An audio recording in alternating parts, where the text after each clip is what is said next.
This episode of the My Latin Life podcast is brought to you by Language Blend, the new best way to learn Spanish. Language Blend focuses on what you actually need to live and get by abroad with daily one-on-one lessons, a dedicated texting partner. It's like living in a Spanish-speaking country without ever leaving home. Go to languageblend.com for more information.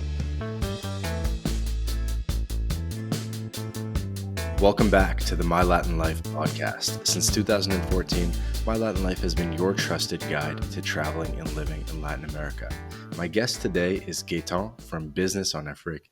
He's a French entrepreneur that I first found out about on Twitter, and he's kind of doing what we're doing in Latin America, but for the French and African market, specifically in West Africa. He was most recently spending time in Togo, and in this episode, we're going to learn a lot about business opportunities in Africa and particularly in West Africa. Gaetan, welcome. How's it going? Hey, nice to meet you. Thank you for the invitation. Yeah, absolutely. So you just got back to France. Yeah, Cool. absolutely. This morning, yeah, good So weather, so it's kind of positive, even if I wanted to stay in Africa. nice. So we're in the same time zone because I'm in Italy at the moment. So 8 p.m. Yeah, great. Yeah, Italy is nice. Good, good. I just busted out the wine. So once we get maybe 45 minutes into the episode, I'll start dropping some French, some Yeah, drunken great. Canadian French. No problem. Are you familiar with Canadian French? Do you ever Absolutely. see like Quebecois guys in Africa? Not in Africa, but I did my first task as a copywriter for the Canadian market, especially the French Canadian market in Quebec. So yeah, their language is amazing. Their French is amazing. It's a little bit different. I would say 95% of the language is actually the same. But they are speaking a way more better French than us in France. It's complicated to understand, but yes. Better So French. Canadian French is yes, better. they speaking sometime old French expressions that we don't use anymore in France, because in France right now we tend to anglicize our language sometime, Hmm. where in Quebec they just want to keep the French word for everything. So it's funny. Right, right, right. Like in France, they'll say parking, and in Quebec, they'll say stationnement. Yes, and for example, when you talk about roads, etc., we have stop sign in France where it is written stop, and in Quebec it's arrêt. So it's purely French. Nice. And remind me, how old are you, man? 26. 26. Cool. So younger guy making his way in Africa. How? Just I guess give us the whole background story, Well, but yeah, a short version of it about how you kind of ended up adventuring and looking into business opportunities in Africa. sure. So first off, I grew up in the suburbs of Paris, and the suburbs of Paris is the first spot for the African immigration in France, migrants in France. So basically, in my schools, from college to high school, etc., I went to school with some African people, um, and I learned some things from them, etc. And I was interested because I love geography and history so much. So I decided to take my first ticket in Africa, my first flight in Africa. After that, when I was 18, Well, I went to Senegal, a French-speaking country in the West Africa, in West Africa. And then I went back to France. It was during a week. It was beautiful. I loved the energy there. Um, People were simple, cool, and when you are coming when you are coming from Paris, it's different. So when people are smiling at you for no reason, and you are coming from Paris, it's like it's a gift. So I love the vibe in Senegal. Then I get back to France to work and etc. And then I met my girlfriend, who is also from Western Africa. We met in France, but she is from a little country between Ghana and Nigeria called Togo, a French-speaking country, and she was originally from there. So based from that, I decided to move every year to Togo to meet the family there, hmm. and since then it's a great experience. Cool, cool. So I'm just doing the math. You're 26 now. Yeah. How long you been with your girlfriend in, I guess, It's been, visiting Western Africa? yeah, it's been 4 years now, 4 years. And Okay. actually, I just did 3 or 4 days ago the traditional African wedding in Africa. With your girl. Yeah, with my girlfriend and with the family as well in Africa. Tell us about this. Yeah, it was honestly a very strange experience for me as a European because I didn't went to the capital to meet her family because her family is living in the north of the country, not too far from Burkina Faso, and it's honestly right now, sadly, a weird place with a lot of bad stuff going on there. Sadly, um, but it was the wedding, so I decided to took the risk. I had some members of my family around me to protect me, etc. And I was there. I did 8 years in the road in a in a one way road, uh, a bad road, honestly. You did what on a road? It was a bad. I drove Oh, 8 hours. for Okay. 8 hours. Okay. Yes, Okay. yeah. It was a road filled with sand, etc. Like Hmm. etc. And then after 8 hours of driving, I arrived there in a little city called Kara, the second city of the country. And I met the family, etc. They sacrificed chickens for me, etc. So it was weird because I never saw that in my life, except in documentaries on TV. Um, and yes, we did a great meal. We did the wedding there, the traditional wedding. So she was dressed like his tribe used to dress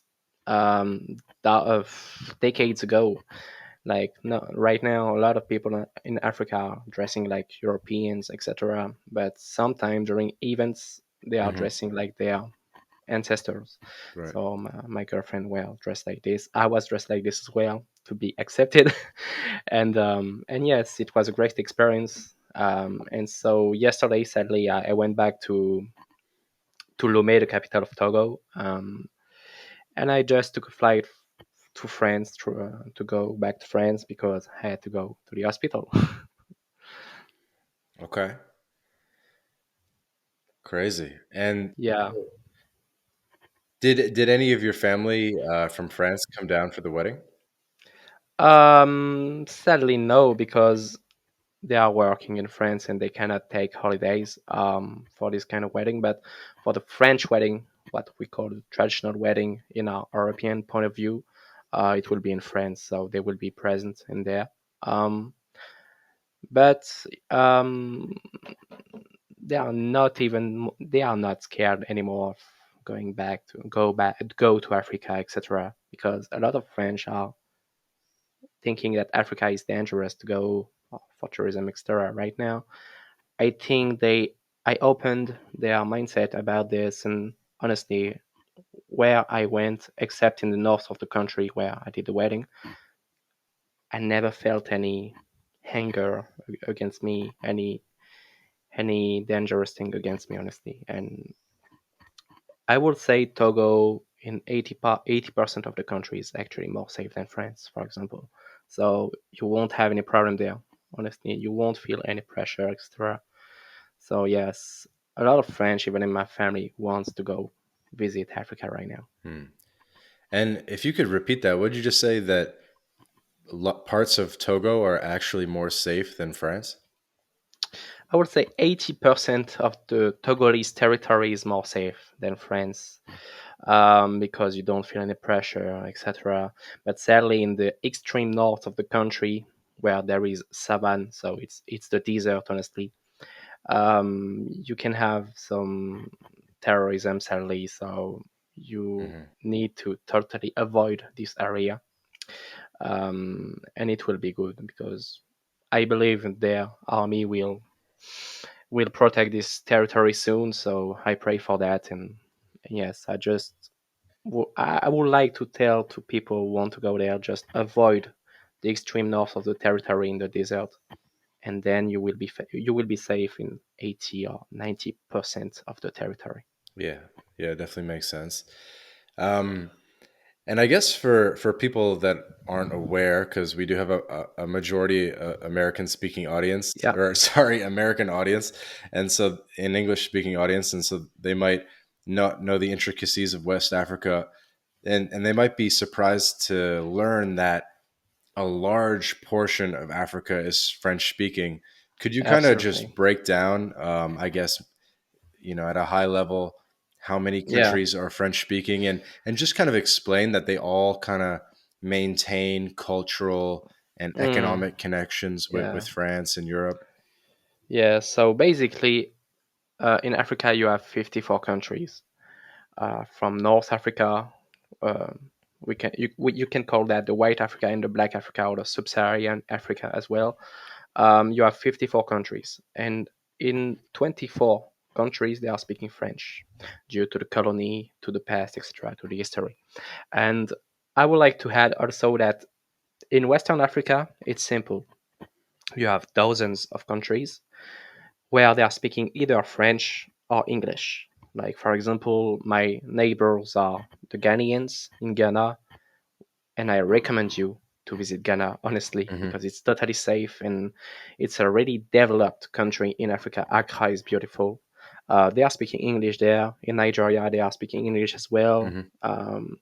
So I am between Ghana and Nigeria, where they are speaking English. But all the countries, and sometimes the I would like to say the unknown countries for a lot of people, like Togo, like our neighbors from Benin, Burkina Faso, Mali, Senegal, etc. They are speaking French. They are learning French at school. Um, in all their official, I would say, administrations, they are speaking and learning French. So Hmm. their French is perfect. But in their home, most of the people are speaking their ethnicity languages. So I am able to understand one of them actually. So yes, speaking French and English in Africa will give you the power to be understood by more than to be understood by more than 90% of the people in Africa, Hmm. because there is a few countries as well who are speaking Spanish and Portuguese as well. Hmm. But yeah, speaking French in Africa is a huge, huge, huge asset. Yeah, I didn't realize it was 24 countries, but it's Yeah, definitely a lot. definitely. You have the whole northern part of Africa, Algeria, Morocco, and Tunisia, Hmm. um, where they are speaking French mostly in schools, in public administration, etc. They are also speaking Arabic.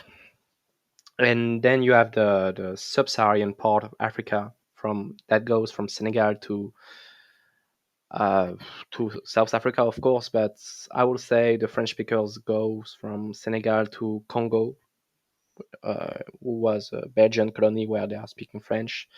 You have 24 countries in this part of Africa, from Cameroon, Ivory Coast as well, Guinea, Conakry, Guinea, etc. Hmm. So they are speaking French, and yes, and honestly, I would like to say the same thing about them than the people from Quebec.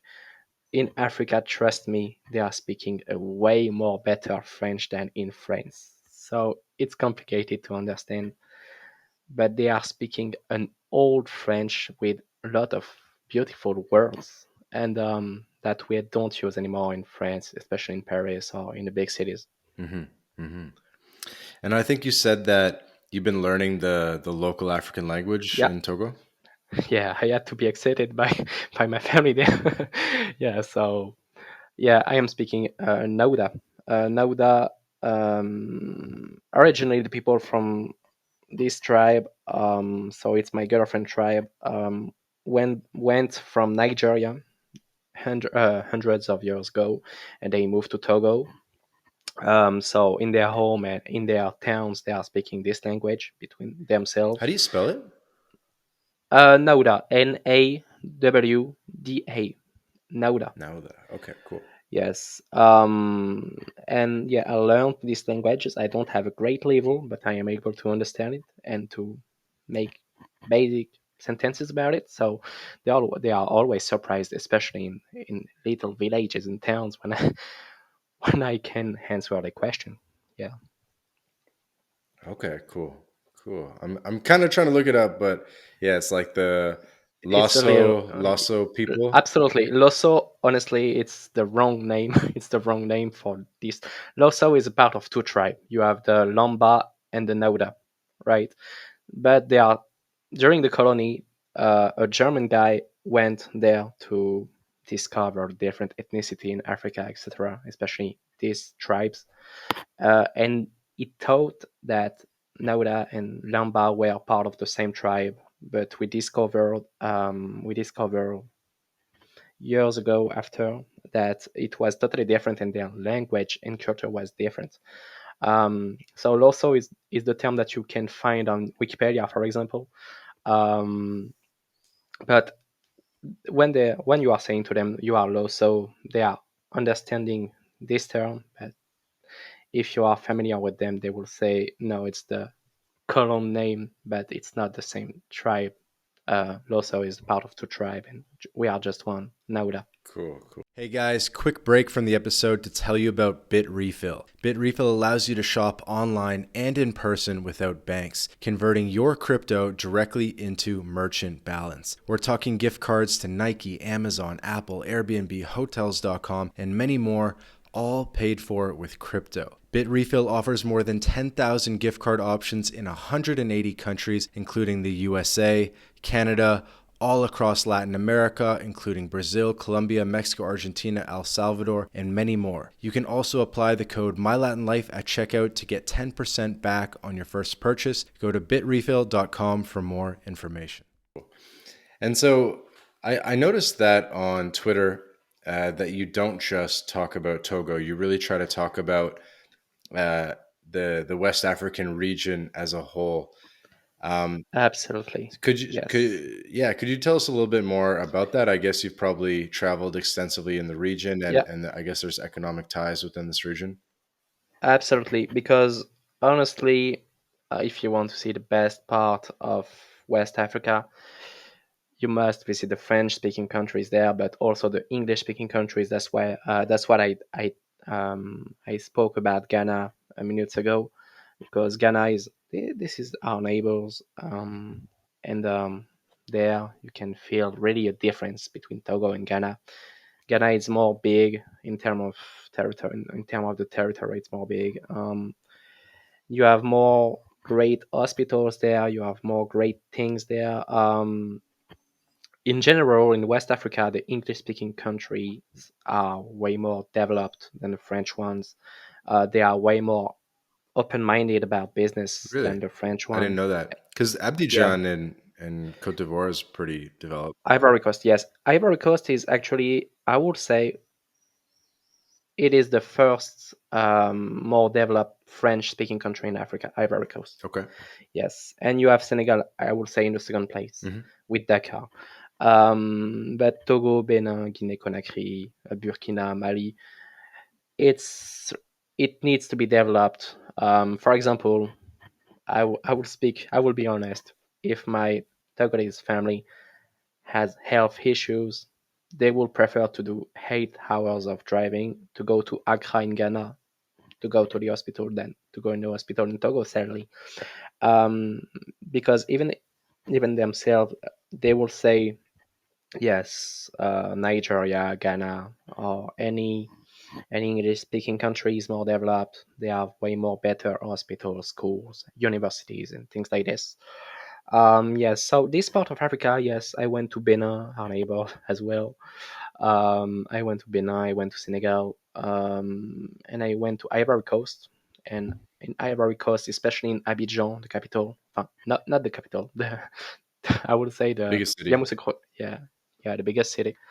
Um, you can really feel a difference in Abidjan because you have some buildings, not large buildings like in the NYC or anything, but you can have buildings, you can have great, honestly developed things that you don't have, for example, in Benin, where you can really feel that it needs to be developed, and right now it is on the way to be developed. So it's positive, and yeah, yes, in West Africa you can have a lot of different um, side of development. Hmm. Yeah, very interesting. Um, I guess a random question, but I'm surprised to hear that Cote d'Ivoire is more developed than Senegal, and I'm wondering Yeah. why that might be. Well,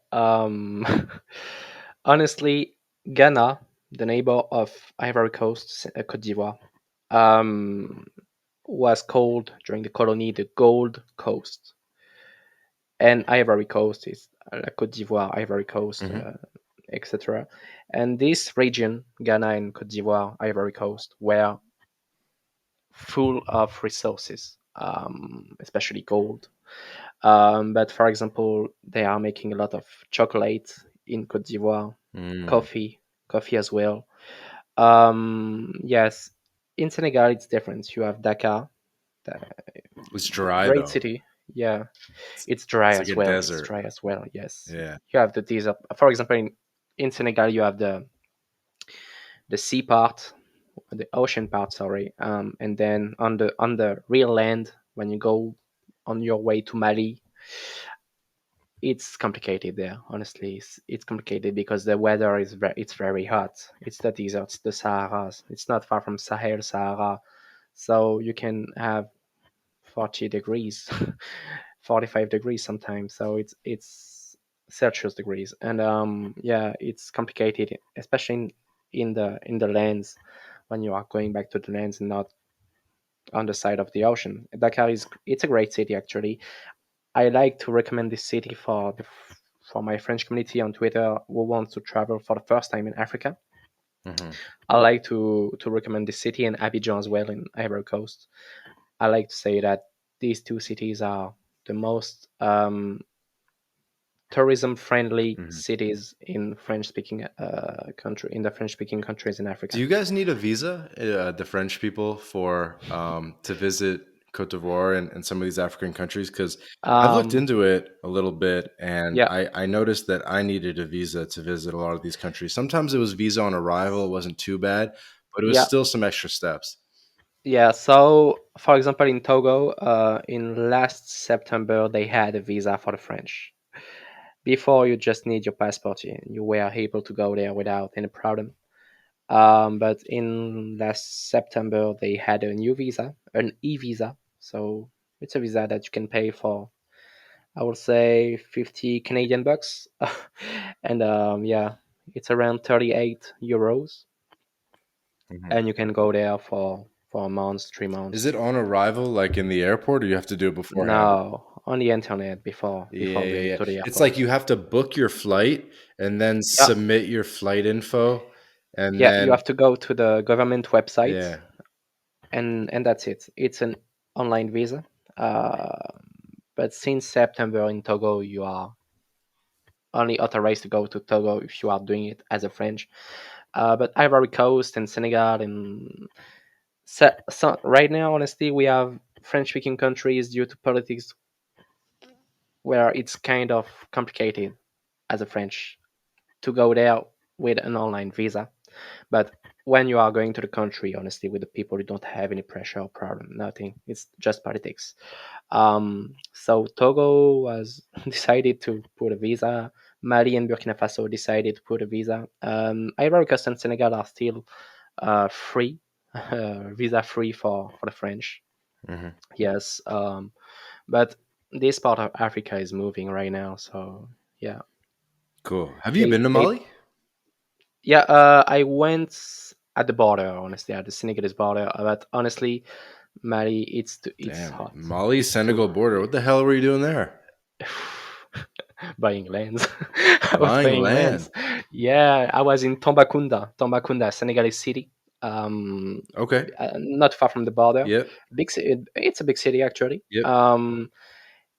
And I remember there it was one of the first time I went to Africa, and the people were looking at me so with a lot of curiosity, honestly, especially the babies, the kids. They were. touching my skin. I was like, oh, okay. And I spoke with the people, and they said like French people, they are white people. It's very rare, so I understood, and the people were super friendly. Yeah, and I want to add honestly that in Africa, the people are super friendly as long as you are respectful. Like Yeah, you don't have to have any fear, honestly. for sure. And just as a matter of housekeeping, are you like 100% French, or I had a feeling you might be like part North African?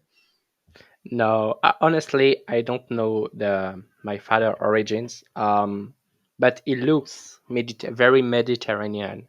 Yeah. So I like to say in my mind, oh, maybe I'm from Italy, maybe I'm from North Africa.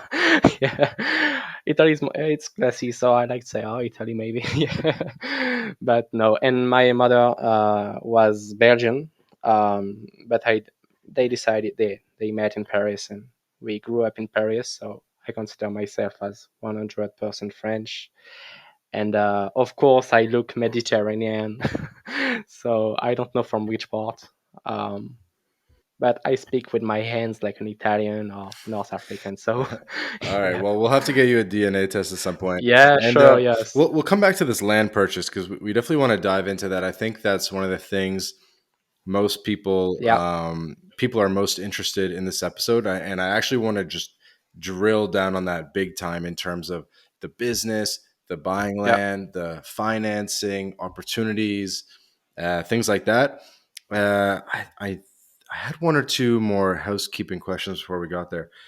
So when you're going to these countries, be it Senegal or Cote d'Ivoire, Benin, etc., are yeah, you are you kind of like what are you doing in terms of um, having contacts on the ground? Like, do you have people from back in Paris, back in France that maybe they yeah, have a cousin and then you're hooking up with the cousin absolutely. and all that type of stuff? Or are you like, because you've been kind of saying it like you've been Lone Ranger style, like you solo, two solo, but like I No, really, but I imagine you're trying to do your best sure, of to course. kind of because like you grew up with all these people and Yeah, like a very multicultural absolutely, city in Paris, and you could definitely leverage that. absolutely. So, yeah, it's funny that you said that because, for example, yesterday in the plane, I met a guy from Togo who grew up in Paris. I didn't know this guy, but he said I follow you on Twitter, so I was surprised. Oh Yeah, shit! yeah, crazy. Yeah, it was crazy. So he decided to join my membership, so it was great. But yes, of course, I have ties. Of course, in Togo, for example, I have my family ties with my Togolese family. Um, in Senegal, I had we call this in France diaspora. I don't know if you use this word in Yeah, maybe diaspora. Yeah, the diaspora. yeah. So of course, from Paris, going to Senegal, I met a lot of Senegalese people in France. They told me, "Oh, you can meet my brother there, my cousin there," Hmm. and I grew up with these people, so I felt safe at the time. It was totally safe. So during my first move in Africa, in Senegal, I was I met some great people from a family that I knew in France. So it was great. In Benin and Togo, I consider honestly Benin and Togo as really brother countries. Hmm. So I feel as much as as I feel great in Togo and Benin as well without any problem. I have family ties there in these two countries.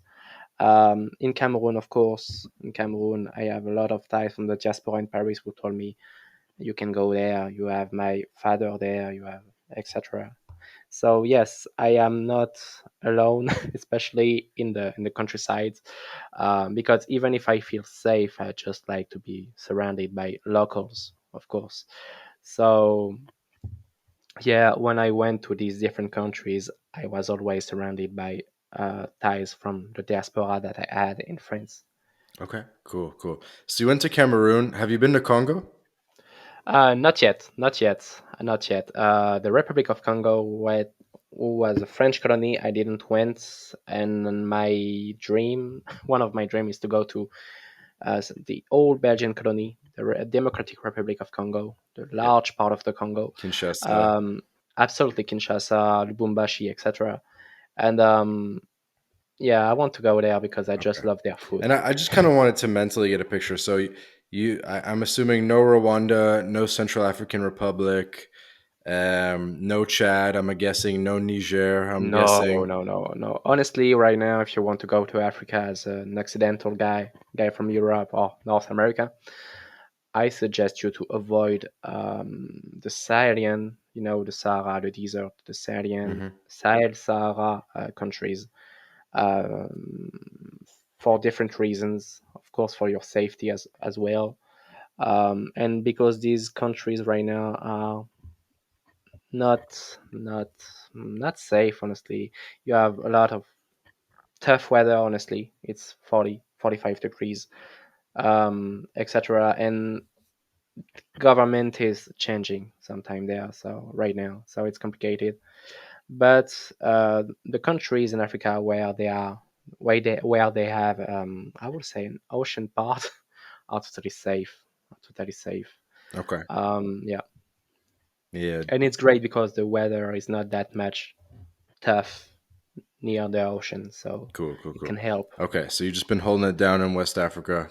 Got it. Yeah, And one more kind of housekeeping question. And so when you're doing your visits, are you always flying in, or are you dealing with the land borders? Because the land borders in West Africa are notoriously difficult. sure, sure. First off, at the borders, you have to be conscious that you have to keep your cash with you because you always need to use your cash with the agents, etc. Hmm. Always. So it helps to have cash on you, of course. It's not something that we are used to in Europe or in North America, I think. But you have to keep your cash if you want to pass the border very easily. Just get cash on you, and it's simple. Or make jokes. Be respectful and make jokes with the police officer, etc. And it works. For example, from Ghana to Togo, it works if you have cash and you are respectful and you are not a threat to the country, of course. Hmm. Yes, it's. How do you do the visa to get into Ghana? Is it like just at No, the I have border, or you do it beforehand? no. You honestly, you can do both. But for example, in Togo, you can have a single visa only for going to Togo, and then if you want to go to the neighbors country like Ghana, uh, or no, it's not a neighbor country, but Nigeria, for example, you Mhm. have to do another visa. And then when Um, you want to go back to Togo, are you going on the same visa, or was that one same like a same single entry? visa. So it wasn't Sa- single entry. You go on the same visa. you have two. You have the both. You have multiple entries and the single one. Uh huh. Yeah. So if you want to go visit other countries, you have to go with the multiple one. Okay, so multi entry Yeah. visa, cool. Do you want to just give us like a specific example of how it goes down? Like really, like paint us the picture of like you're in the van, Yeah. you're driving from Lomé, you're driving to Accra. Yeah. Just like paint us So the picture. so honestly, Lomé, the capital of Togo, is actually at the border. So you have to drive. I would say from the airport 20 minutes to go to Ghana. At the border, they will check your passport.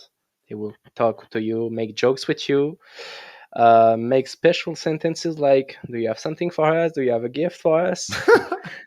Yes, it's like that, honestly. So I am able to do this, and sometimes they are saying to me, like the last time they told me, "Oh, you don't have any gift for us, but I know that you have your suitcases in the back."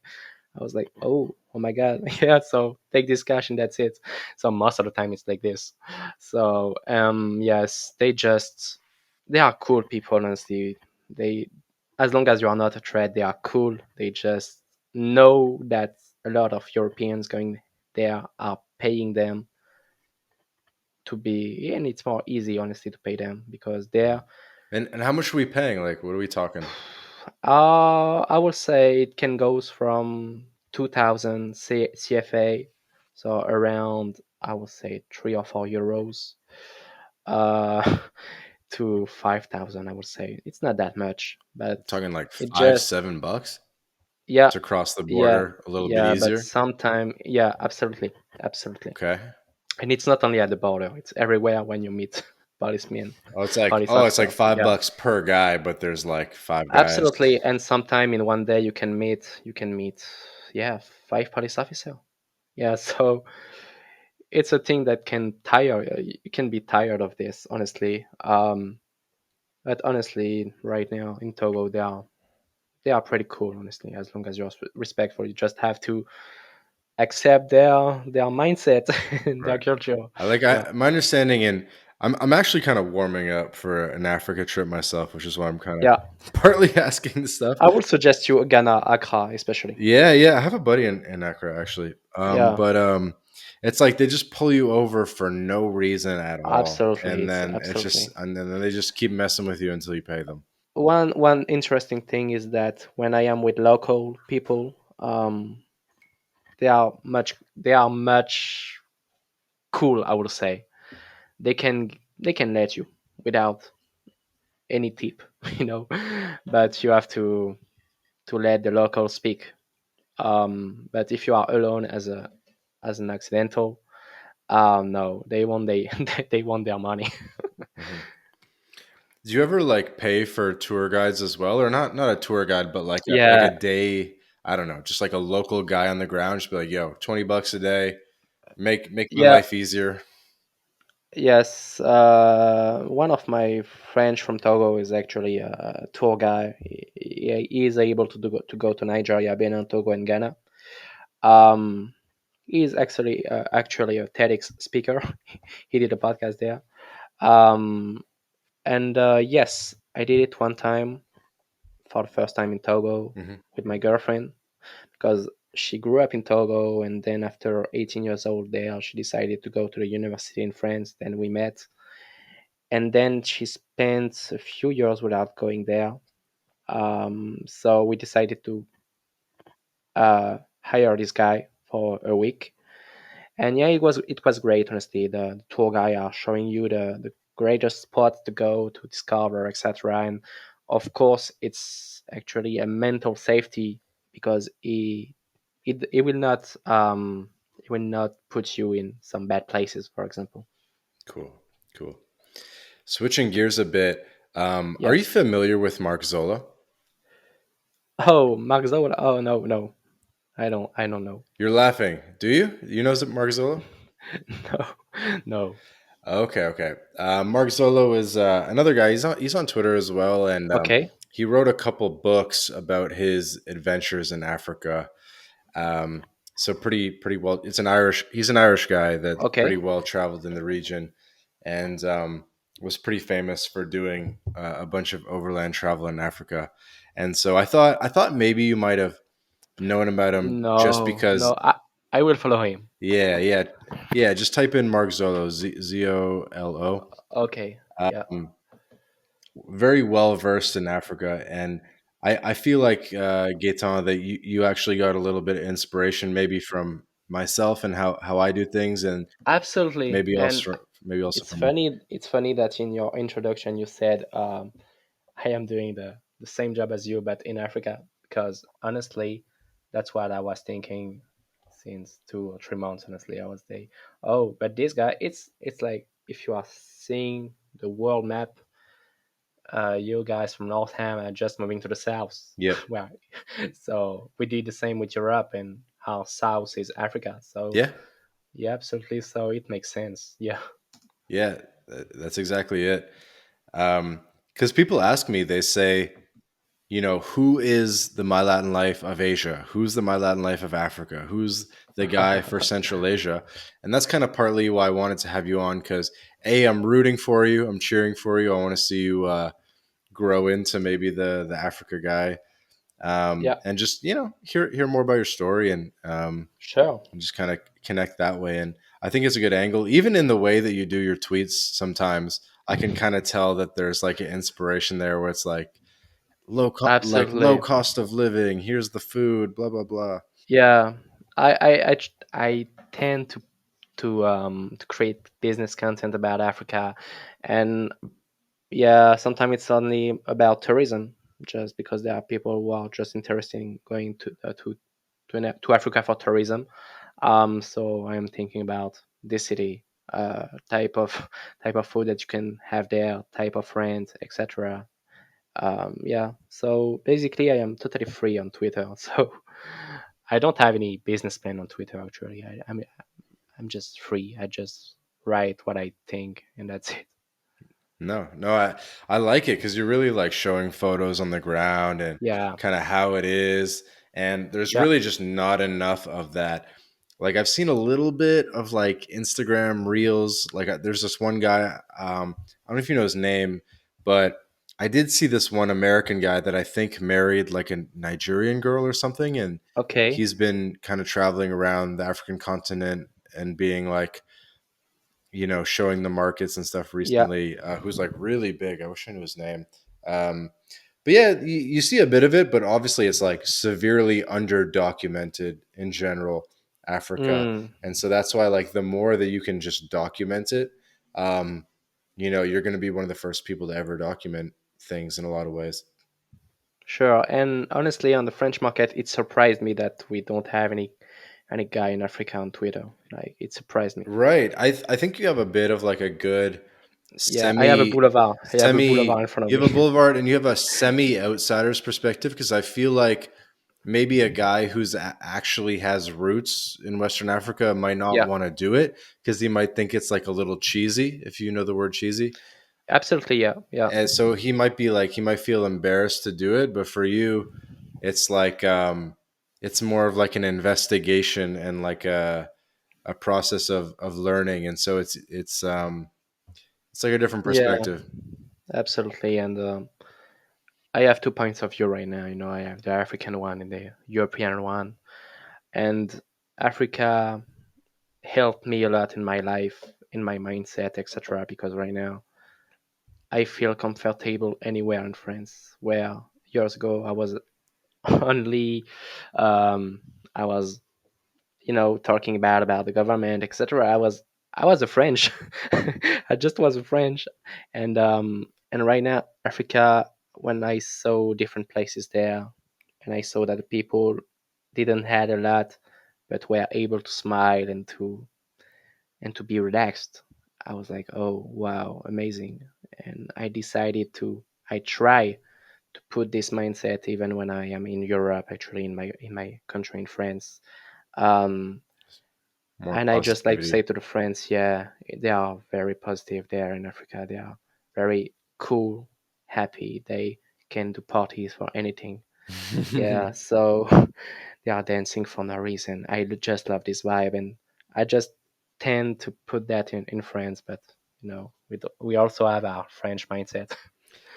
Yeah, I think there's definitely some overlap with Latin America in terms of we're coming from this place that's like a little bit um, uptight, and then we go to Latin America or Africa, and everyone's dancing, and it's Yeah, like more of a party and positivity and better family relations, and everything's about the family and just closer bonds between people, that kind of thing. yeah, absolutely. And the thing that make me the most weird was, for example, there is tribe in Africa where they are dancing at funerals. They are making parties at funerals. And in Europe, we don't have this mindset about funerals, for example. But for example, if you are more than 70 years old in different part of Africa, they consider that you are old and that you had a great life. So living more than 70 years old is considered as a gift. They celebrate Uh, it. yeah, they celebrate it. Absolutely, yes, with dancing, etc. So yeah, it showed me a new way of thinking. Honestly, Cool. Yeah, definitely makes sense.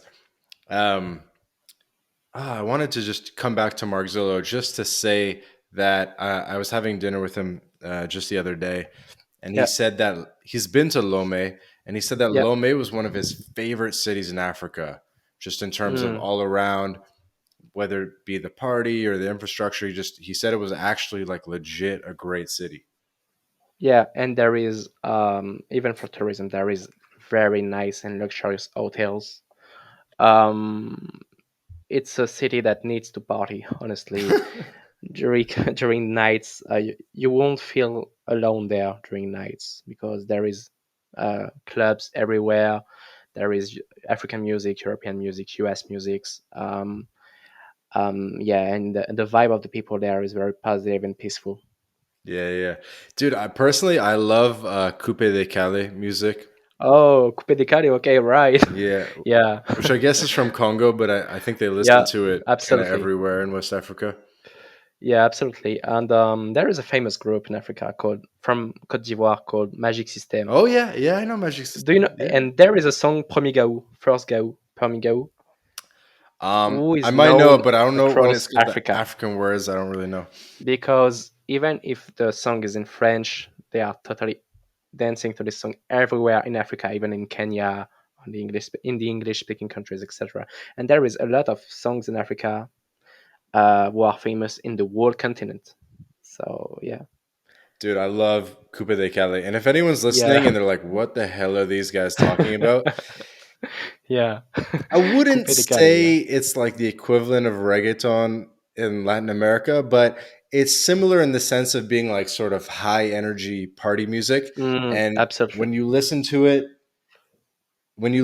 it's impossible not to raise your Yeah, internal yeah, vibration and to not, just kind of get yourself going a little bit. It's like pretty high BPM and just like super fun music. yeah, yeah. And just like you can have songs like this, even only known in the country that you are in Africa, Hmm. that are hits. They are hits, honestly. They are just great music. You can dance even if you are a French tourist, an English tourist, whatever. Just can go to the hotel, just listen a few notes of the song and clap your hands, honestly. Yeah, I bro. just love their vibe. Yeah. Yeah, I just want to go to Cote d'Ivoire just to like hang out in the Yeah. club, listen to Coupe de Cali, listen to It's amazing. like DJ Yeah. Kerosene, DJ Arafat, all these guys. Rest in peace, Arafat. Yes, yes, Magic yes. System.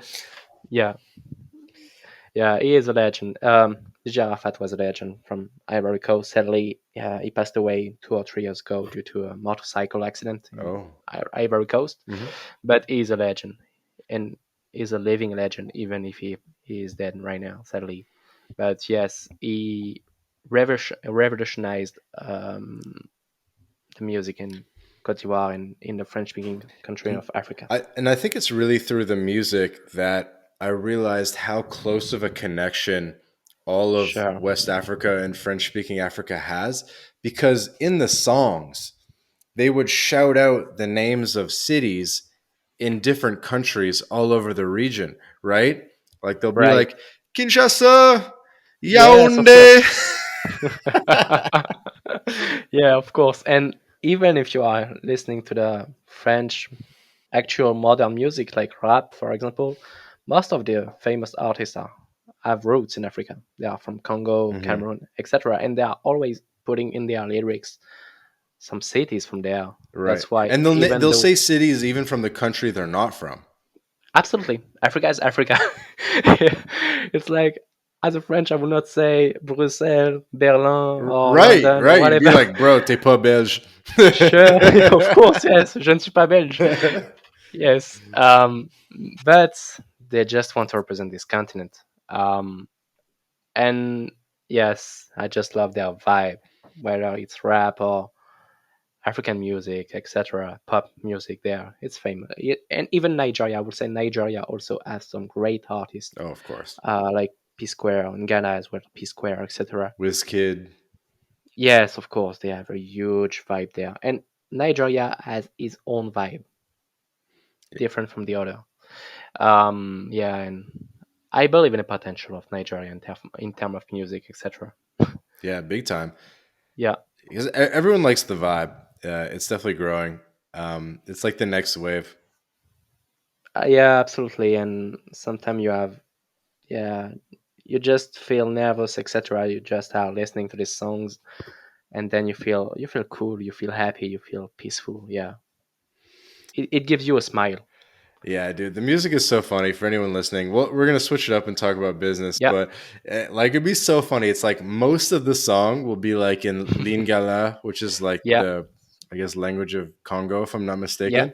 And then only the chorus will have like a little bit of French in it, and it'll Absolutely. just be like all in Lingala, and then the chorus will just be like "Il faut enjailler, il faut C'est ça. enjailler," Yes, of something course. like that. Just like a little bit of French, and it's just like enough. And I'll listen to it, and I'm just like not understanding anything, but the vibe is sick. And then and Yeah. then you get the chorus, and I'm And like, yeah. sometimes the video clip are funny to watch also. And the clips Yeah, are crazy.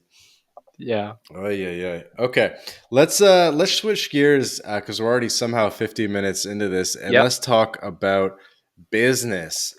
Um, yes. How the hell did you end up buying land in like rural Kenya or sorry, I'm tripping. Rural Senegal. Senegal, like a Yeah. second, like the second, third tier city in Senegal. So right now, since I would say 2015, we have a movement in France from the diaspora, from the African diaspora, who tend to go back to Africa to buy lands. It was a reaction of them because sometimes Chinese and Indians were buying large towns of lands there, and just they said, "Oh, we will do the same because if they are buying lands in Africa, it's because it's interesting. So we will put our interest into that." And since 2015, I had friends from Senegal, Mali, etc., who decided to go back a few weeks or months in their own land to buy lands, and I was very interesting. I was very interested about this, so I did some research. Then I learned a big thing is that you cannot buy lands through internet in Africa because there is a lot of traps, a lot of scams, etc. So you have to go back. You have to go to the land, and most of the great deals about buying lands in Africa are unknown on the internet. So you have to go there. So I decided to go there. I had a friend who knew a notary from a city office Okay.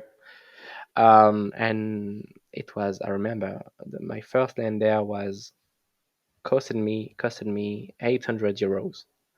For how big Uh, of a piece of land? uh, it's un lot, it's one lot, un lot. So What's you that? can have, Like an acre? no, no, it's more little. You can build an house there, and you can have a little part of the garden Okay. if you want to represent that. Or it's, I would say, the half of a soccer stadium. Half a soccer stadium. Yes, half of a soccer Okay. field. Maybe it's like okay, okay. Enough to build a Yeah, house. Cool, cool. Keep going. yeah. And then yes, I decided to go there. So it was near the border of Mali in Tambacounda. Yeah. And I decided to go there with a friend that I knew from the diaspora and a member of the diaspora, a local from someone from the diaspora that he knew, and he told me to go with him and a notary guy. And it's funny because it was the first time I went on a bike with two people, so we were three on a bike, No. on a motorcycle. Yeah, How far? we did. Honestly, it was crazy for me because the weather was too hot. We did around 40 minutes of driving. Yeah. And then we arrived in Tambacounda. Then we take another car and we took a pickup and we went to the field, to the land that I wanted to buy. Um, and then I decided to buy it. And I spent a couple of weeks there. I spent 1 week there. Then I went back to France, and the notary told me there is also another thing to pay, etc. So it was my first move in the real estate, I would say, buying lands there. And actually, I still have this land, this plot of land. I don't have any farming or anything there; it just grows. The grass is growing, etc. But it the value is ahead. There is an increasing value since a few years right now. So yeah. Hey everybody. Quick break from the podcast to tell you about Language Blend, the best new way to learn Spanish. Language Blend was co-founded by Jake Nomada, friend of the podcast, decade of experience in Latin America, and Jake and his team, they put everything into this program that they wish they had in terms of how to level up quickly with your Spanish language skills. Because the faster that you can get conversationally fluent in Spanish, the better the experience that you're going to have in Latin America. So go to languageblend.com for more information. That's pretty cool. I think one thing I've noticed about buying plots of land in Latin America, even if it's just open grassland and you're just letting the grass Yeah, grow, is that there's the issue of squatters, and people can just start occupying your land, and it's going to be very difficult to get them off. Is that it? Is that it? Have you noticed that to be yeah, an issue? And yeah. It is an issue that is very known in Africa as well. So the first thing is that you need to buy the land in the official way. So there is two things in Africa. You can be able to buy in the official way through the city office, through the notary, etc. Right, like in Europe or North Am, I think. But you also have the tribe lands, and they don't go to the city office to buy it. Mhm. They just have it through heritage, through their ancestors, and they are decided that it is their land because their ancestors were there, etc. So I always buy lands in the official way, with the city office, notary, the geometer guy, etc. So yes, it's an issue, but as long as you can put your name, you can put your name, like you can put a square with your name on it. And if you have enough money, you can be able to build a little wall, like a square wall. And right now you feel more safe. You just feel more safe, and you don't have any squatters or anything there. And you can also take benefits from some African country just by giving money to someone, like a cop from there, and you will be sure that no one will be in your land. Mm. So it's a thing that I do in Togo, for example. Like I have police officers that sometimes I just pay, and they are every month or every weeks giving me reports. I would say just pictures of my lands, and I make sure that no one is growing their food or vegetables there, for example. Yeah, Okay. So what's your current footprint? You just have that one lot in Senegal, and then yeah, I guess a bunch of stuff going on in Togo, and I guess that's it. absolutely. Yeah, I have one this I have this land, this first land in Senegal.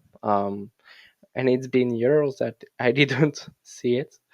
And then I have, especially in one region in Togo, in the north central part of Togo, in Kara, in Togo, I have a few lands there. Actually, 1 week ago, I was in one of these lands.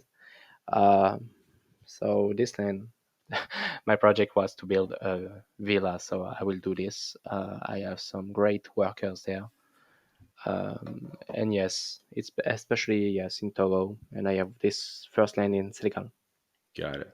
So I guess the play so far has been to buy, I guess, empty lots or unused pieces of land and just allow them to appreciate and maybe sell them 5, 10 years down the road. Or have you done anything with like buying an existing apartment or existing building? No, it just lands like just it's just land, and sometimes most of the sellers are people who inherit from this land, who got this land from their ancestors, and they just need cash and money. And sometimes when you go to the market there in Kara or Lomé, for example, you just hear news on, or you just write words on a piece of paper during the market when they are saying they are selling their land. You just have to call this number, and then it is the first step of the buying. But you have to make sure that it's totally safe, etc. In term of in term of official papers, etc. You have to go to the city office to make sure this land is at the right place. There is no debt in this land, etc. Right. So most of the land, I buy them from hearing people in the market. Okay. And is there a like a carrying cost? Or are you paying an annual property tax? Yeah. Um, as long as there is no building in the land, you just pay for every year you pay your tax to the government, and that's it. And when you are buying a land and making a commerce there, a shop there, or anything, you have to, of course, pay different kind of taxes. Hmm. Okay. And so what do you do when you're not on the ground? You have like an agent, a notary, a lawyer, an accountant Yeah. that pays the annual bills? Um, I have the family there. I have the family there and locals there, friends there, uh, who make sure that the land is unoccupied. It's still my land. And yes, of course, sometimes I send them cash to pay the taxes, etc. But most of the time, I am paying employees because I want to build, for example, apartments, etc. Apartments is not a huge thing, honestly, in Africa. It's something new to Africans, even in the big cities. Apartments, they prefer to have homes. Mhm. Yeah. So when you are in Africa in the capital city and you have buildings, you have to be conscious that it's something new for Africans to live in towers, for example. Yeah, makes sense. Do you see yourself kind of expanding into buying maybe single family homes in Lomé or in Kara? Yes, yes, especially in Lomé, because the people from the north are moving to the south for a better life or more jobs opportunities, etc. Um, so Lomé has a huge potential in terms of real estate. Yeah, so yes, I am planning. I am planning. Um, so one thing that um, like make me very interested about buying lands in Togo was my family from there, my girlfriend family, my wife family, because they had at the time 7 or 8 lands and houses in Togo. So through them, I learned a lot in terms of real estate making deals there. So yes, my I would say one of my next goal is to buy a house or build a house in Lomé, the capital. I am actually building one in Kara, Hmm. Tell us and about that. So you're yeah, building a house in Kara? yeah. So for example, 1 week ago, I was there in the field with a worker, with an electrician guy who was also able to build houses. And I asked him a couple of questions about building a house, the structure, etc. Examples of what he did in the past, etc. And the time. Honestly, I would say one of the thing that scare most of the people in Europe about buying apartments or making building, I would say, houses in Africa is the time. Sometime when you are in Europe or North America and you want to build a house there in Africa, you don't have any reports there. So sometimes you go back to your land 2 years after, and there is only one little room that is built only. So it's slow. And when they don't feel that the owner is not really present, they can take their time. And it's something that I want to totally avoid, just to don't have any problems about this new villa that I am building. Um, so I had a couple of questions. I have a couple of questions about this a week ago. Hmm. Yeah, and yeah, he makes me safe with his answers, etc. So yeah, yeah, it's on the way. And what's up with like building costs for a home in Oh, Togo for compared example, to? I have an example. If you want a simple home, simple house in Togo, in North Togo, it starts, and your audience will be screaming, I think. Uh, it starts at 2,000 euro, 12,000 euros, a simple house, but it's simple. Then you have to put your IC, your AC.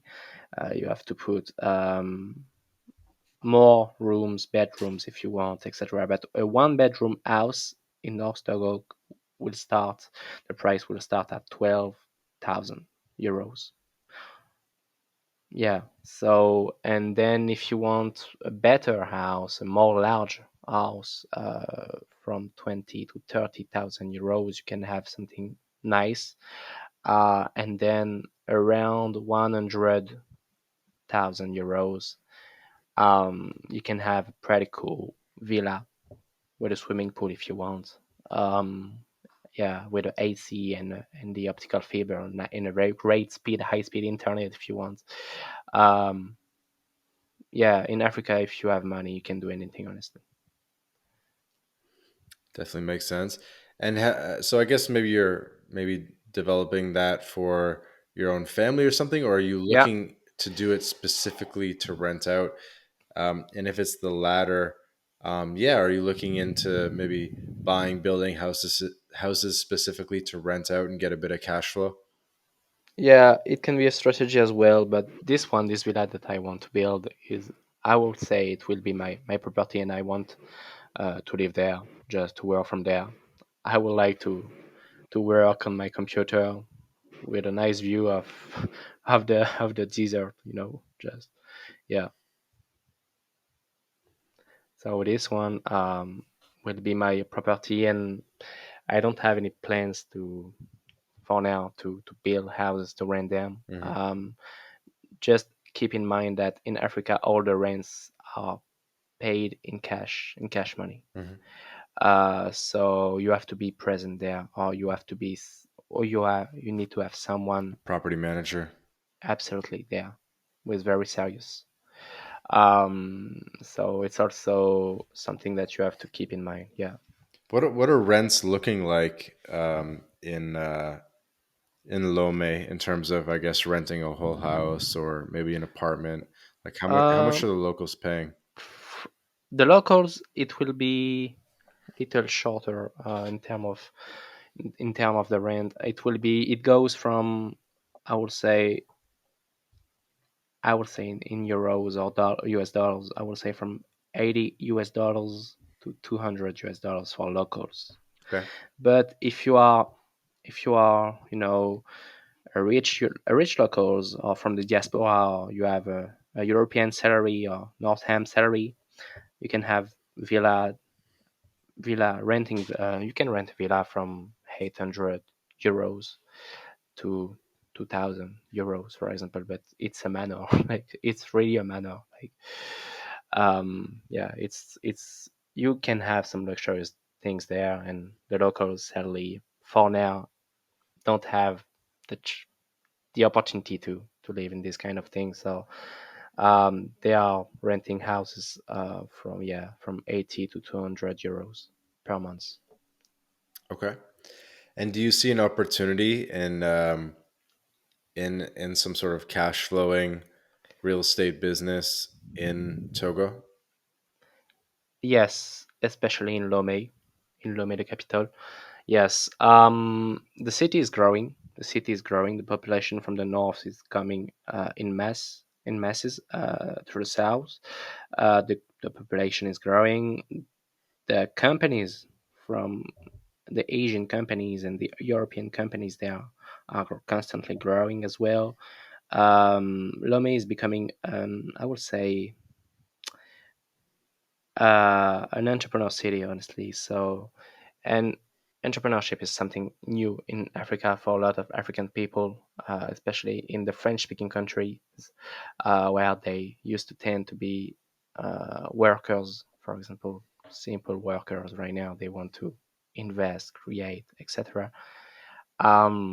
Yes, so I would say in terms of real estate, the most interesting thing for you will be to look in Lomé, the capital. Um, and yes, there is things to do there. Honestly, a lot. Nice. And so I guess you mentioned that the Chinese have a pretty big presence in Yeah, Togo and obviously in Africa in general. in Africa in general, in Togo, you can have a lot of Chinese, Indians, and Europeans, uh, mostly French and Germans, because at first Togo was a German colony, then it became a French colony after the First War. Mm.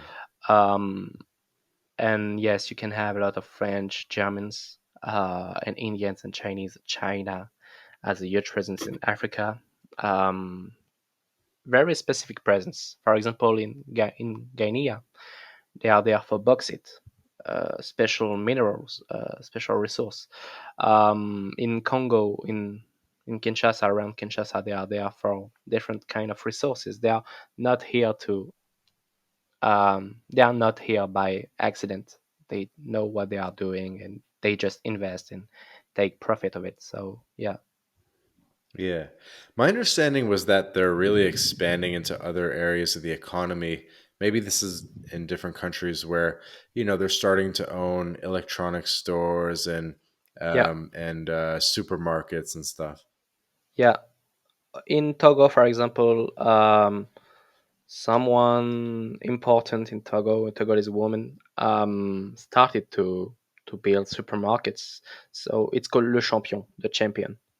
You can have two or three of them in Lomé, the capital. You can have one of them in Kara, the second largest city in the country. And it's cool for tourism, especially for Europeans, because their food is great. The African food is amazing, but sometimes you just like to uh, drink in a bottle of water, to have fresh food, fresh meat, etc., and cheese, for example, things like this. Hmm. Of course, sometimes the price are very far away from the real European price, but it's great. It's honestly a great thing that they are building supermarkets. So in Togo, yes, you have Le Champion, who are becoming famous right now. In Cote d'Ivoire, you have a lot of supermarkets in Abidjan, because there is a lot of French people there.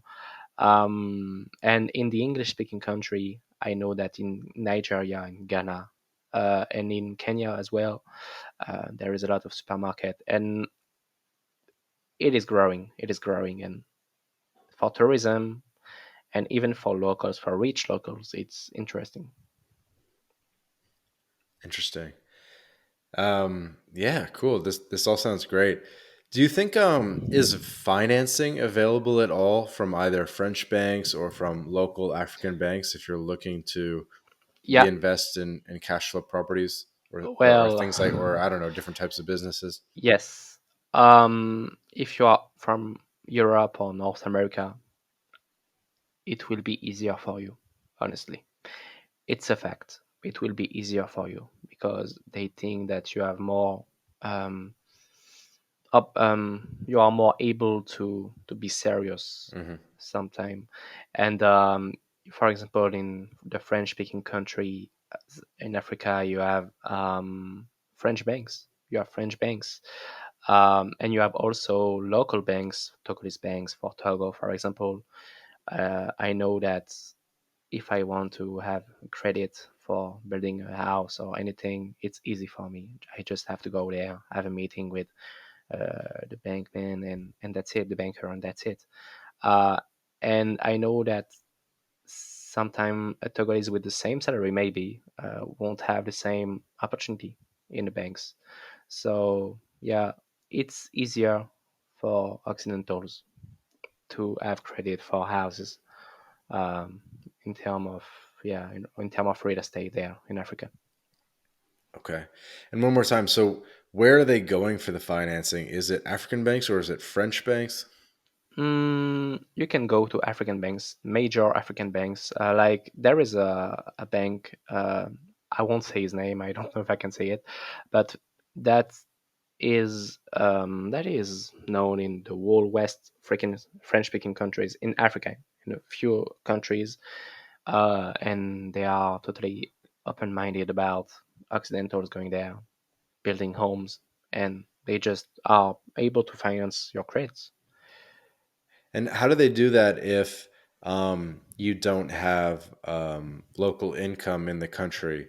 I guess like how much of a deposit do you have to put down? Are you putting down 20% or 50% or less? Well, it can goes from honestly, it can goes from 20%, 15%, 10%, 15% to 20%. Um, and they just want to make sure that you will be there, uh, even for a few months per year, etc.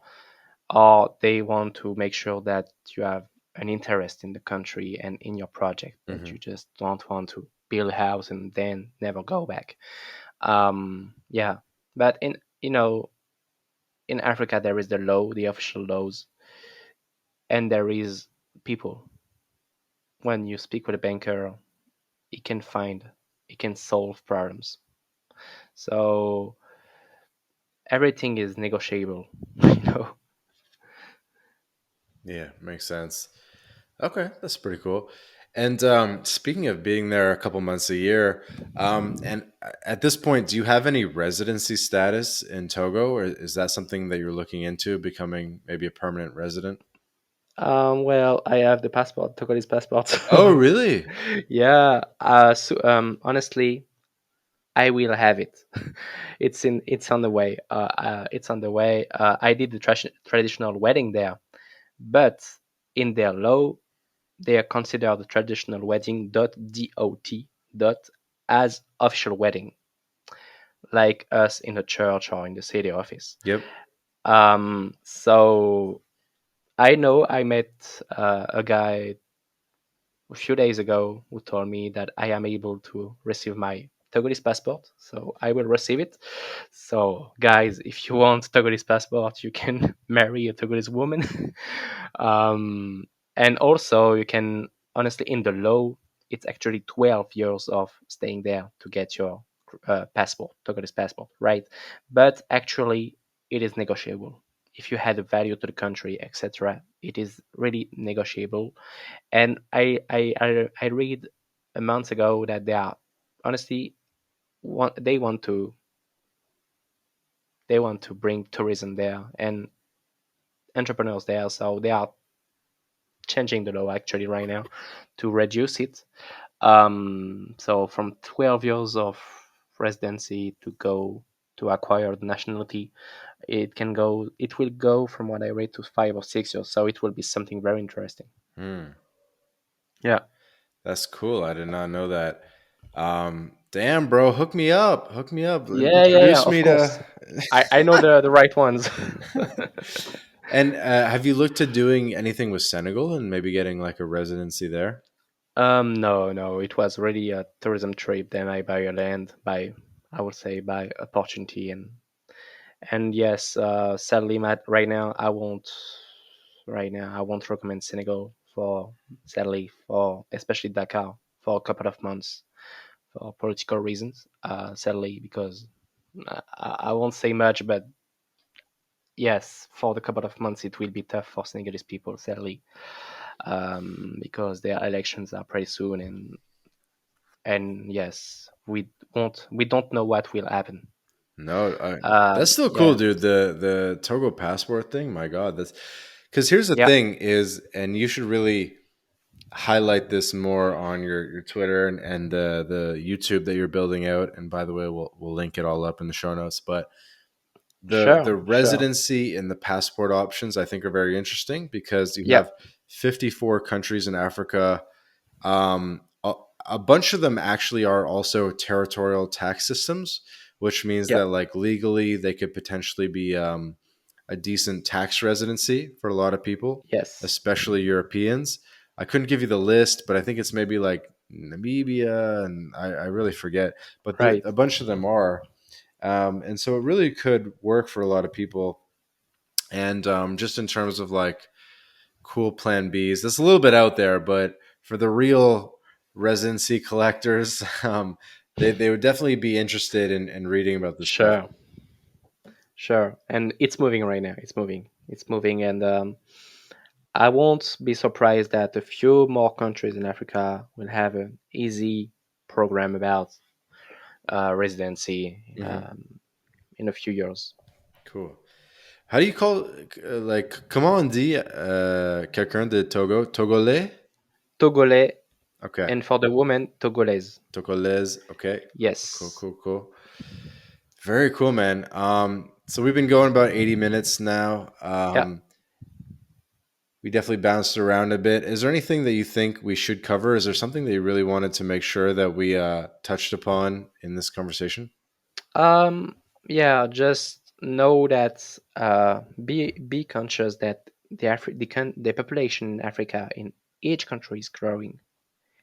It is growing. So if you are making your first investment there, it can go, for example, from a land to an apartment or anything. For example, with the land, you just need to let the land grow, and the value will increase naturally increase due to the population growing. Hmm. So it's interesting move there. You have to be conscious of that. You have to be also conscious that there is a lot of trap that you can avoid by respecting the law, going to the city office, etc. If you respect the law in terms of real estate, it's like in Europe. The French-speaking countries in Africa have the same law in terms of real estate than France. And sometimes for some English-speaking in countries in Africa, they tend to have the same uh, British law than in Great Britain. So it is interesting to know, and yeah, and even for tourism, even for tourism, 54 countries. It's a lot of countries. You have a lot of different vibe in Africa. You have a lot of different landscapes and weather as well, because coming from the US, Canada, or anything, you can be scared of the weather there. But trust me, if you go to Congo, if you go to South Africa, you can have pretty similar weather that we have in Europe, for example. So Yeah, the it won't weather's be a pretty good, problem. especially in the winter, right? Yeah. Right now it is the raining season in Togo, so rains there might scare you because it's more crazy. The rain is more crazy than in Europe. It's more aggressive, I would say. Yeah, the tropical Um, rain. absolutely, it's like I would say it's similar to Asia sometimes. It's like a storm. Absolutely, yes, it can scare you. Yeah, Yeah, makes sense. And so I guess Togo, would it be fair to say that Togo and the French African countries follow the French civil law system? absolutely. It was created, and since their independence, it was created and built on the French system. So for a lot of things regarding the laws, they are pretty similar in France and in these countries in Africa. Okay, makes sense. So I guess the French African speaking countries follow the civil law system, and probably the English ones follow the Commonwealth Absolutely, system, absolutely, more or less. absolutely. Okay, cool. And so, yeah, you mentioned the traps. I know it's kind of like maybe late in the conversation because it's such a big topic. But what are some of the big traps to avoid in terms of investing in Africa? Right. So the biggest trap is what we call double sales or triple sales sometimes. Triple what? Sales. Sales. Oh, okay, where Yes. they sell the same Yes. property like two, three times. Absolutely. Okay, okay. And especially if one of the owner is in Europe or in North America and he is not present there, so he can sell it easily to a Togolese guy or to an African guy from there, present there, Hmm. and then from a guy from the diaspora, for example, and only one guy will be present and will, grow food and vegetables or build something in this land. And sadly, sometimes you have people coming back to Africa to see their land that they bought, and you have things growing there, things growing there, but it's not yours. So then you have to go to the city office. That's what I said. You have to buy it in the official way. Go to the city office, etc., with the notary. You have to you have to be official, very official, and conscious of this. And if there is a problem about this, a trouble like this, you have to go to the city office, and everything will be cleaned, it will be yours, and that's it. But it's one of the biggest trap in terms of, yes, investing there. Of course, do not send money to the internet without meeting the person. Of course, sometime I spoke to French people who said I don't want to invest to Africa because I get scammed. I send money to Africans and then they blocked me or they didn't respond. I Hmm. say yes, but of course you don't have to be, no, dumb like this. Like it's a trap, of course. But it's easy to make easy and safe deals in Africa as long as you respect the law, meet the right people in the city office, etc. Then you can start to build your network and avoid these kind of traps. So the major traps is this: the double sales and the triple sales. Um, Okay. yes, and sometimes you have to make sure that there is no debt. The DA, In the debt. That's I think Yeah, that's pretty common everywhere. Tell me yeah, about the city office because we've talked about it. I think you've mentioned it like 5 times. yeah. Go to the city office, but it must be a hilarious experience going to the city office. And like maybe pin us the picture, but you walk in Sure. and you're All like, right. I want to buy a house, blah blah blah. Here's the one I'm looking at, and Oh, crazy. oh my Yeah. god, First off, you go to city office in the city that you want to buy your land. Then you have to say, I want to meet the notary guy or the mayor sometime uh huh. because I want to buy your land in this city. They will be surprised, honestly, if you are from Europe or Northam. And it will say, okay, right. They give you a plan of the city, and they say to you, where do you want to buy this land? Where this land is for sale? Can you show us where? And on the map that they are showing us, they can find the exact part where the land is for sale. Then on the map, it's interesting because you can really see if the land for Right, sale because they have like the blueprint of is the at the right city. price. Absolutely, Okay. it's at the right place. Then you can find the notary guy in the city office, and he will take you on his motorcycle bike The and you notary go, guy. yeah, notary guy, yes, and then you go to the land, and you say yes, this land is at the right place, there is no debt, etc. Right now I can contact the seller. If you want, you contact the seller, you are making the deal, the money deals, um, in front or in the city office, but in front of the mayor or in front of the notary guy. Then you of course sign papers, etc. The notary guy also will put your name on the land in the papers, but also physically on the land. Like you will put a square or a wall if you want to pay for a wall with your name on it. Saying what? Uh, Saying like this it's your property family is in name. process Yeah. or after the Uh, sale.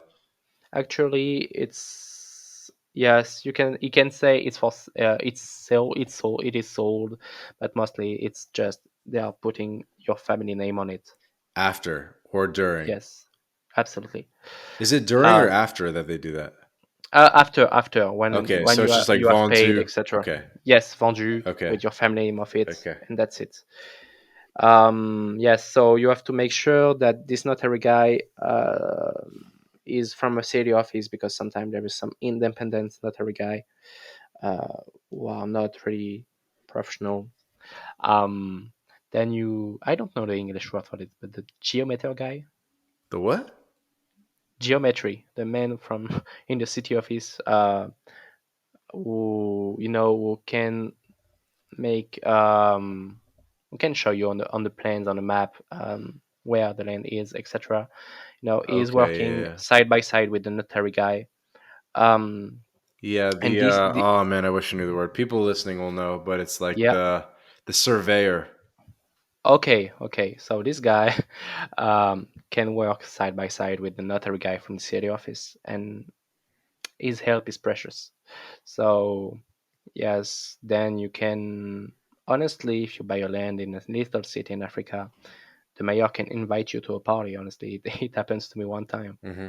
So yeah, it's crazy. Then they bring champagne, beer, etc. So yeah, Is it's it the crazy. same as the like an arpenteur? Isn't that the another word for it? In France, we say géomètre. Okay, okay. Geometer, Yeah, I think geometer. it's the same Yeah, thing. yeah. And are you? I guess you're like paying from the minute you step into the mayor's office, and they're saying, "Hey, we can do the meeting. We can look at the land. We can look at It can the take loanership. weeks. Blah blah blah." You can have your first visit, and then you can have a double visit if you want Yeah. to make sure that the land is right for you, etc. Um, you pay with witness around you, so you can bring your witness. You can have two witnesses with you, and the seller has two witnesses with him, and there is a notary guy or the mayor. It's mostly the notary guy, and you can pay cash, and they are counting that it's the right number, etc. And that's it. And based from that, you can sign papers that this land is sold to Mister. That's it, and based from that, the land is yours. And then the notary guy will go back with you when the transaction is finished. It will go back to with you with to the land, and it will put your family name on it. And it's the moment, if you have enough money, to put a wall on it to make sure that there is no squatters or anything. Yeah, Okay. Cool. Have you ever heard a story where people like buy land and then they show up or something, and it's like, what land? yeah, crazy. Yeah, it happens. It happens every time, honestly. Yeah. Sometimes there is people in France from the diaspora. Hmm. Uh, they are owners of land in Africa, but they are not aware of it. So they discover, going back to the country of their ancestors, they are saying, "Oh, but you have lands there," and so they are very surprised, etc. So some of them are selling them, some of them prefer to give them to the families there, and but right now the new trend is to build little shops in these kind of lands, like they're opening little shops, barber shops, things like this. It's a huge trend from the diaspora in France right now. Yeah, yeah, very cool. And when you're back in Paris, like we were talking about how you just got in today, um, do you try to visit like Togolese restaurants and stuff like that? And Yeah, we have two. Togo is a little country in Africa in terms of population and on the map in terms of size. We There is only 8 million Togolese in this country, so it's not a lot, and it's less than the Paris and the Paris region populations. So there is two Togolese restaurants in Paris, but the Togolese food is similar to other Western African foods. mhm. So there is a lot of African restaurant in Paris, in a suburb of Paris. Of course, if you never eat your African food, say that you don't want to eat spicy, because trust me, their spicy is so powerful that I just want to avoid it. I'm not used to it. And their food is delicious. Mostly, their food is delicious. And in Paris, yes, I am able to. Um, yeah, I am able to buy African products and food and go to restaurants there in African restaurants. Mhm. Is there really only two Togolese restaurants in Paris? Yeah, in the city of Paris there is two. That One seems called low. Le 228, 228. It's the phone number of Togo. So this one, and there is another one in the south of Paris. Yes, but we have an African. Whole part of Paris was African. It's called Chateau Rouge. Chateau Rouge. It's an African neighborhood in Paris, and you can find anything from Africa there. Like if you want any, yeah, like if you want any products from Africa, you can go there and you have it. Hey guys, quick interruption to tell you about Bitrefill. Bitrefill is the best way to convert your crypto into gift card balances. These are gift cards that you can spend at hotels.com, Airbnb, Nike, and many more. You may remember Joel Valenzuela, previous podcast guest. He's been living on crypto exclusively since 2015, and he's a big consumer of Bitrefill. And so I asked Joel, I said, what do you like most about Bitrefill? He said that he likes the instant delivery, the precise amount so that you don't have to juggle a lot of gift cards, and he loves the global selection. Nobody else has this much selection of gift cards, over 10,000 gift card options across hundreds of countries. Go to bitrefill.com to sign up, and you can also use the code MyLatinLife for 10% back off your first purchase. Go to bitrefill.com for more information.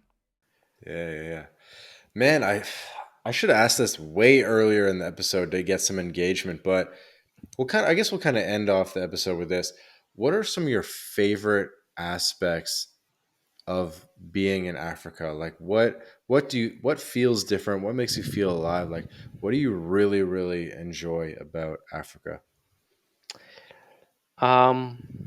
Freedom, the freedom of anything. Of course, you have to be respectful about regarding the laws, the countries, the people, etc. But with the people, there is a freedom of speech with the people. You can talk about anything. They are very open-minded. Um, it's way more relaxed than Europe. It's way more relaxed. Um, the weather as well, of course. I think the weather play a great role uh, in your mental vibe, etc. You can be more happy with the sun 24/7, etc. So I like the way that people are way more relaxed in Africa.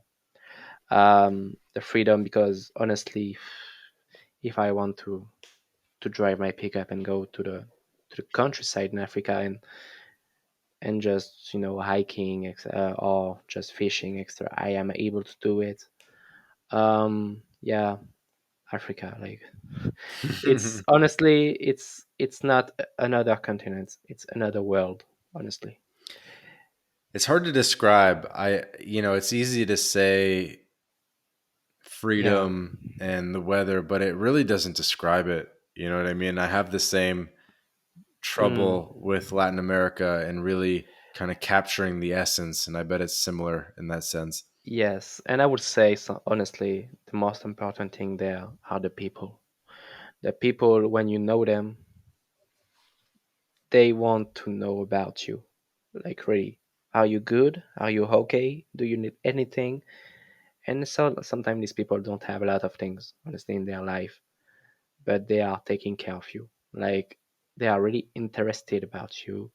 You can have great human exchange with them, talks with them, and they are showing you in a new way of thinking. Like, sometimes, as I said in the first hour, um, I don't have any problems. I thought I have problems, uh, like a lot of French protesting, etc.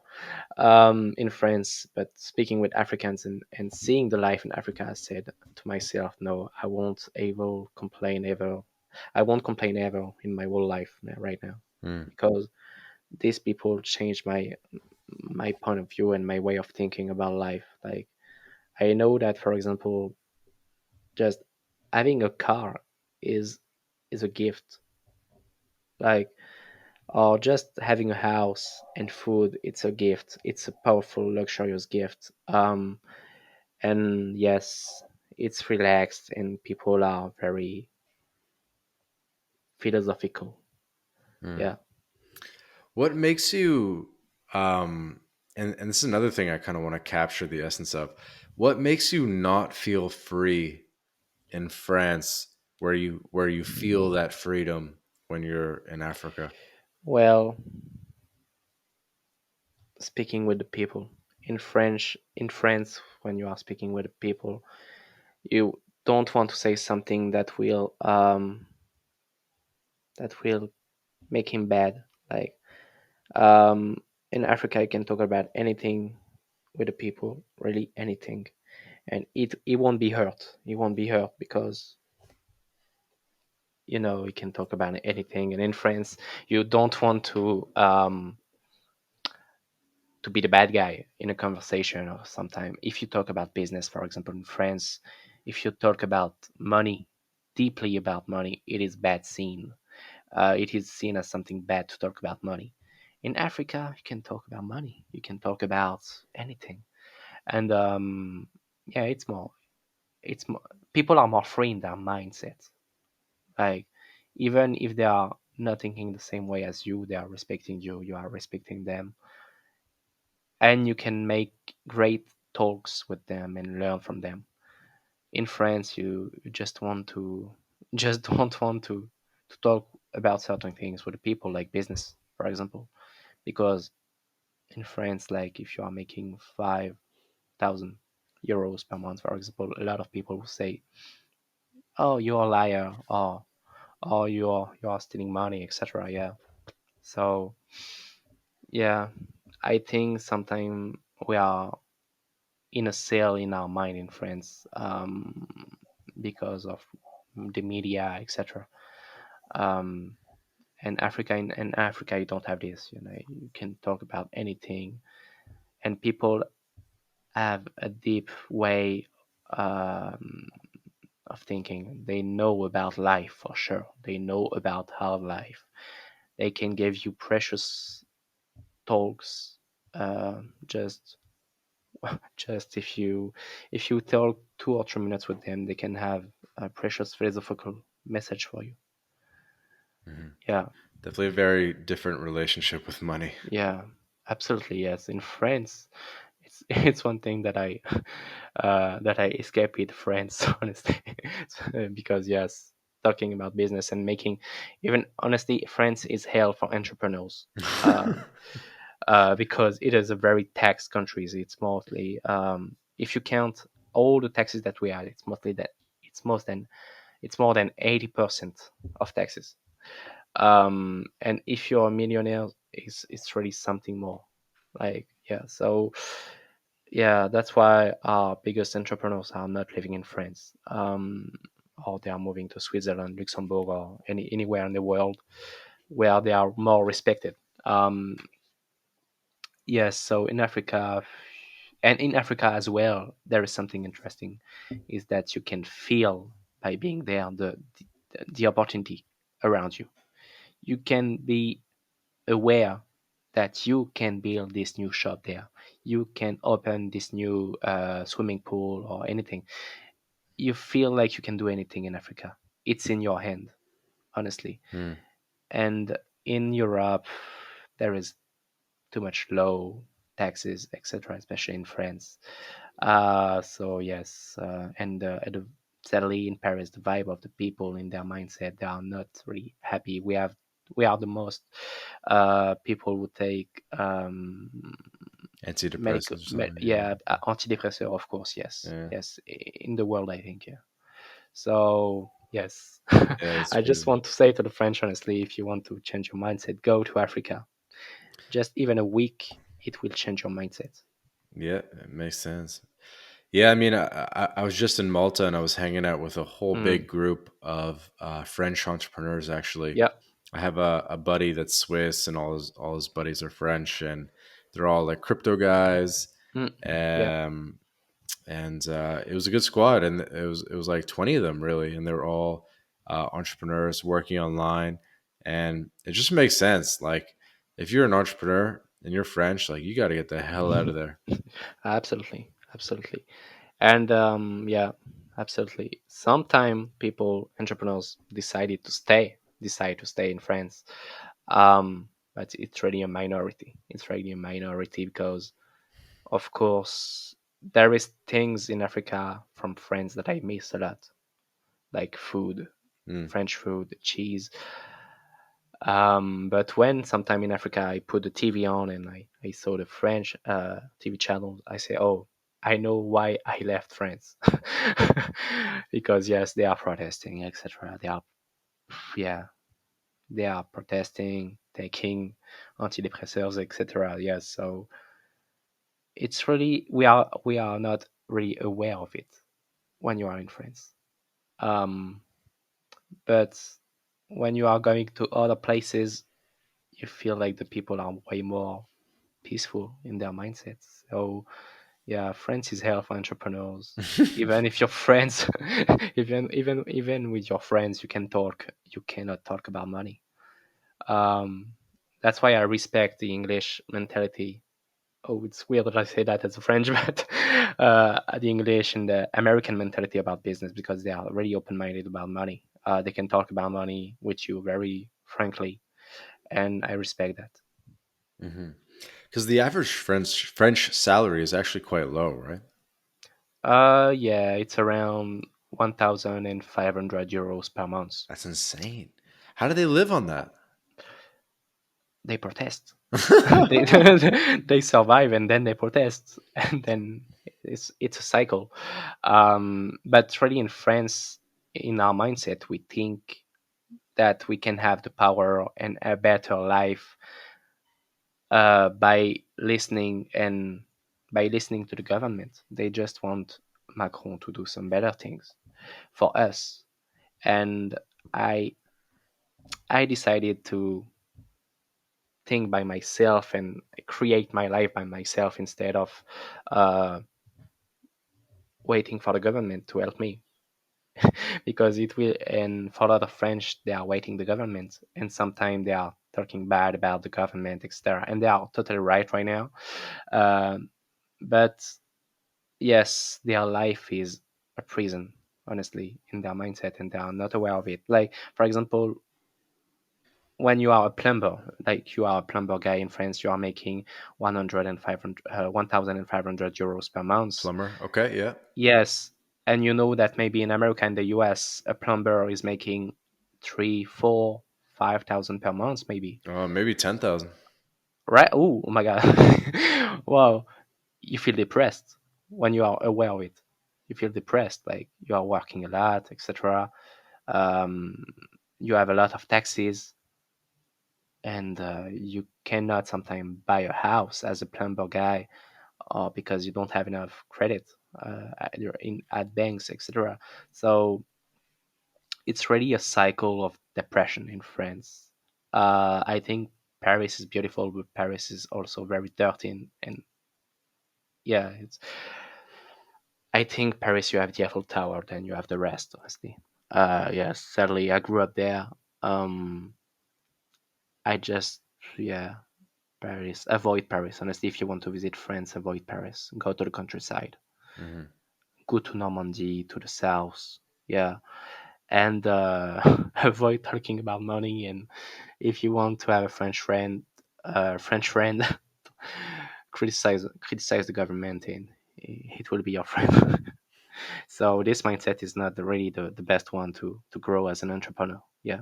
So that's why a lot of people in France are moving to Malta, of course, Malta a lot, to Eastern Europe a lot, where they have a better life, more traditional life with more traditional values for them. And me, I choose Africa by opportunity because I met my girlfriend was originally from there, and I discovered a continent where people were very more open-minded than the French one. Dude, super cool. I think that's a great place to end it.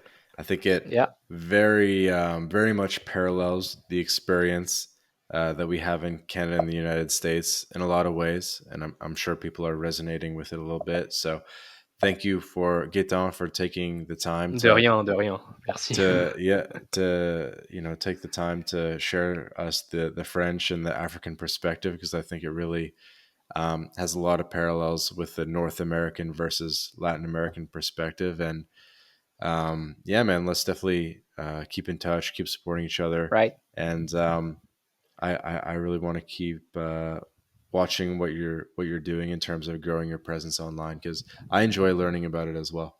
Thank you. Thank you. Thanks a lot.